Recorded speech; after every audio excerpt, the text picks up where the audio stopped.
ज्ञानोबारासारखा संत नाही महाराज. काय दिलं, किती दिलं, किती जन्म घेतले तर ज्ञानोबारांचे उपकार भेटतील.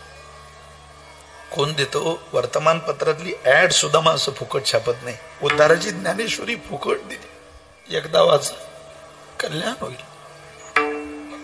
नामा मने ग्रंथ श्रेष्ठ ज्ञानदेवी. एकदा ज्ञानेश्वरी सोडावं. नामदेवराय म्हटले एक ओवी सुद्धा माणसाचं जीवनाचं भलं करू शकते. एक ओवी, आयुष्यातलं एक तरी कीर्तन ज्ञानोबारांनी ऐकावं. ते भजनाचं असावं, उपासनेचं असावं. आपल्या जीवनातल्या आपल्या पूर्वजांनी, आपल्या आईने, आपल्या वडिलांनी केलेल्या उपासनेचा परिणाम त्या शब्दावर व्हावा, त्या साधनेवर व्हावा. ज्ञानोबारांना आपलं आवडावं काही. ज्ञानोबारांना रेडा आवडला तर त्याचं भलं झालं. ज्ञानोबारांना भिंत आवडली हो, भिंतीचं भलं.